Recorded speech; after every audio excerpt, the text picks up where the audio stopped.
What I hope to do now is give you some help as far as how to hike the John Muir Trail solo.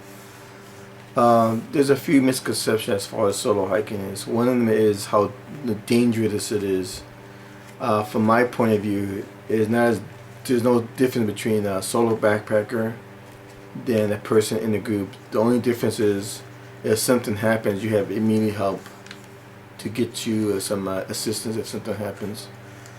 But other than that, there's really no advantage or no pros or cons as far as one or the other. Um, Solo backpack on John Muir Trail, there's a few misconceptions. One is you're isolated by yourself. You are to a point, but what happens is that there's so many people along the John Muir Trail that you know.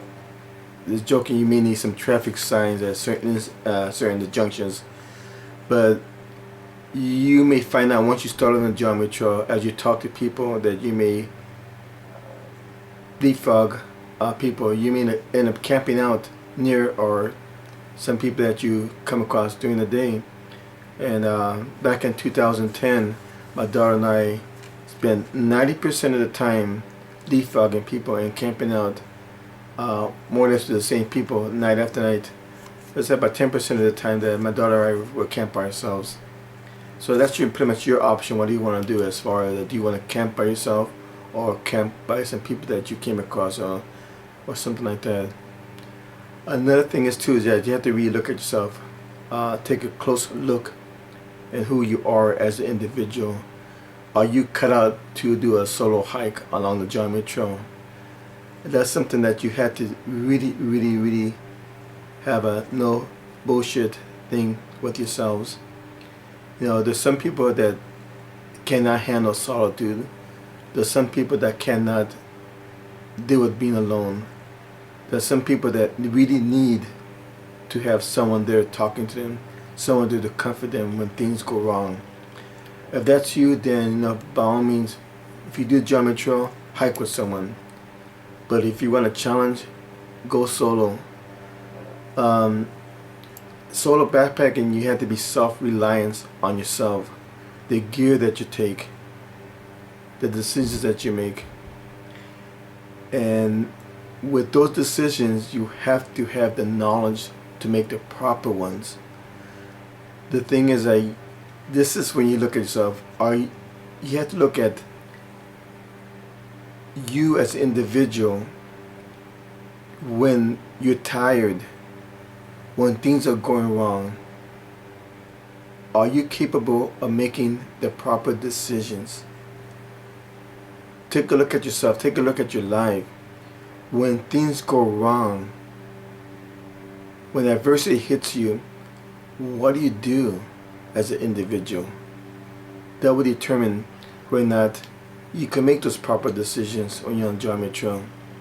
Because what's going to happen is like the trail does not care how much your pack weighs. It doesn't care who you are as an individual. It does not discriminate. It will eat you up and spit you out mentally. So mentally you have to be really prepared for those long climbs. You have to be prepared for the mental part of it as well as the physical.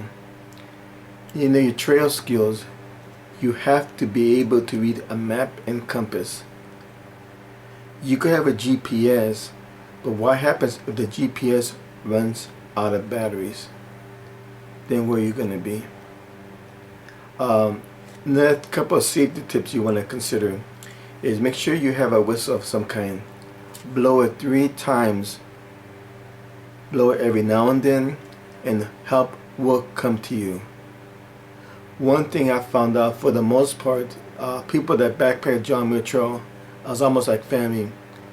That for the most part, other backpackers will try to do what they can to help you out, especially if you're in distress. Another thing is too is like with your maps, highlight where the nearest ranger station is at.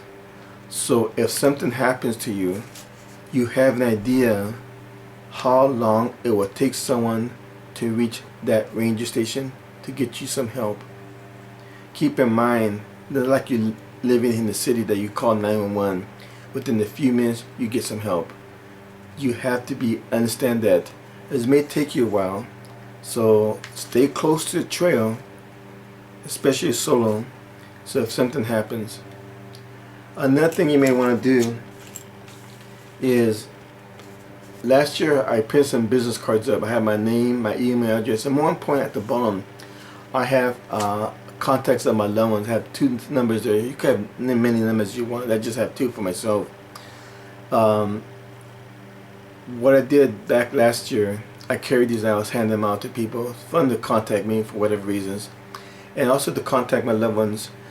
When I was at Junction at Bishop Pass, I met a group of people that were doing a North-South Lake Loop. At that point, I was running behind schedule for 2 days, and I told them, hey, can you do me a favor? When you get into town, can you call my family up, let them know I'm okay, but I'm running 2 days behind schedule. Also, leave your itinerary at home or with the loved one, so if something happens, they'll be able to have more or less know where you should or should not be. At somewhere along the way at the geometry, there's some little registers you could sign as far as letting know the summer ranges that you pass by there. There's one at Evolution Metals, actually Mercury Metals, and there's one at the junction of Bishop Pass that you sign up saying that I'm here, and that if anything happens, that the rangers could look back at that and figure out you passed by there, so they could kind of pinpoint where you're at. Another thing you might want to take is called Spot. It's a beacon where if you press help, they'll send a signal out to a station, and from there that signal would let the search and rescue team know that there's a hiker in the stretch and this is the location of the hiker. So it's something you may want to look at. Also, what you have to look at yourselves as far as where you're at, your trail skills. Are you capable of crossing the snowfields in the early season? Do you know how to cross the snowfields in the early season? Do you know how to suffer rest if you slide down one of the snowfields? Do you know where the safest point to cross along the creeks and streams, especially in early season? Do you know how to read the water as far as for you to make that decision? These decision-making processes become real critical, especially if you're by yourself, because you have no one there to bounce ideas off. You have no one there, okay, now what do you think about this? What do you think about that? This is where you have to be self-reliant on yourself and on your skills. This is something that is not for the novice backpacker. Go out and do a lot of weekend trips, work out your gear, and work out your knowledge, your trail knowledge. And with your gear, you have to spend a lot of time and energy as far as what to take and what not to take. Back in 2010, I came across this young couple that had a very heavy backpacking, and talking to them, what ended up happening is that they carried redundant items, which there was no need for that. Whatever gear you decide to take, make sure it's the best that you could buy, and make sure that you could depend on that. Literally, that's what's on your back. Literally, your life depends on it functioning properly. And also know where all your exit points are along the geometry trail. If something happens, that you know where to bail. Hope this helps.